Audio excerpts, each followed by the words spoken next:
जय हिंद दोस्तों, कैसे हैं आप लोग। आज की वीडियो में हम लोग पढ़ेंगे हाइगेन्स का तरंग सिद्धांत। ये वीडियो क्लास 12th के लिए बहुत इंपॉर्टेंट है क्योंकि क्लास 12th में ये क्वेश्चन 2 नंबर में पूछा जाता है। तो हम देखेंगे तरंग सिद्धांत इनका क्या है। तो हाइगेन्स क्या थे, ये इनका पूरा नाम क्रिश्चियन हाइगेन्स था। ये एक वैज्ञानिक थे और इन्होंने सन 1678 ईस्वी में एक सिद्धांत दिया था जिसे हाइगेन्स का तरंग सिद्धांत कहा जाता है। इन्होंने अपना सिद्धांत प्रकाश के परिप्रेक्ष्य में दिया था, लाइट के परिप्रेक्ष्य में।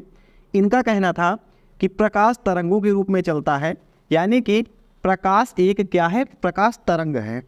और क्योंकि तरंग को कहीं पर जाने के लिए यानी तरंग के संचरण के लिए माध्यम की आवश्यकता होती है, क्योंकि आपने पढ़ा है तरंग 2 प्रकार की होती है, एक होती है अनुदैर्ध्य तरंग और एक होती है अनुप्रस्थ तरंग। तो इन्होंने बताया था कि प्रकाश यांत्रिक अनुदैर्ध्य तरंग है, यांत्रिक अनुदैर्ध्य तरंग है। तो तरंग को जानने के लिए कोई माध्यम चाहिए होगा। तो इन्होंने दूसरी बात बोला कि संपूर्ण ब्रह्मांड में एक माध्यम ईथर विद्यमान है जिससे प्रकाश की तरंगें संचरण करती हैं। पहली बात बोली कि प्रकाश तरंग के रूप में चलता है और जिस माध्यम में प्रकाश चलता है यानी कि प्रकाश के आने जाने के लिए माध्यम जरूरी है। तो इन्होंने बोला कि संपूर्ण ब्रह्मांड में एक माध्यम विद्यमान है जिसको हम ईथर कहते हैं और उसी माध्यम से प्रकाश की तरंगें संचरित होती हैं। फिर इन्होंने तीसरी बात बोली कि प्रकाश के तरंगों के कारण ही व्यतिकरण, ध्रुवण और विवर्तन की घटना होती है। फिर इन्होंने अपनी चौथी बात बोली कि प्रकाश तरंगों के परावर्तन से हमें वस्तुएं दिखाई देती हैं। फिर से हम देखेंगे।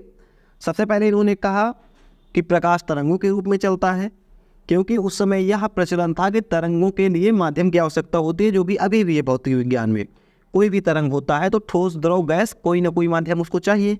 तो जब इन्होंने बोला कि प्रकाश तरंगों के रूप में चलता है तो क्वेश्चन ये खड़ा हुआ कि निर्वात में कैसे आता है प्रकाश, क्योंकि सूर्य और पृथ्वी के बीच में निर्वात है, अंतरिक्ष है। तो इन्होंने बोला निर्वात कुछ नहीं है, संपूर्ण ब्रह्मांड में एक माध्यम है जो है ईथर, और ईथर संपूर्ण ब्रह्मांड में विद्यमान है। तो प्रकाश इसी माध्यम से संचरण होकर पृथ्वी तक पहुंचता है। तो इन्होंने बता दिया कि एक माध्यम भी है।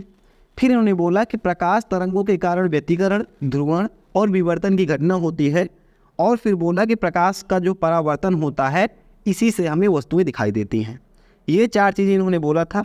पेपर में आएगा आपका 2 नंबर में, ये आप ध्यान रखिएगा, 2 नंबर का क्वेश्चन है, पेपर में आएगा। और 2 नंबर पाने के लिए 4 चीज़ें आपको लिखनी पड़ेंगी। Same to same as it is आपको पेपर में लिखना है। यहाँ से आप देख लीजिए, और अगर आप चाहें तो इसका स्क्रीनशॉट भी कर सकते हैं। पहला यहाँ से यहाँ तक, फिर यहाँ तक, और फिर ये 4 हो गया। तो फिलहाल इस वीडियो में इतना ही था। कैसे लगी आपको वीडियो, आप हमें कमेंट करके बताइएगा। हम मिलते हैं ऐसे किसी नेक्स्ट वीडियो में। जय हिंद।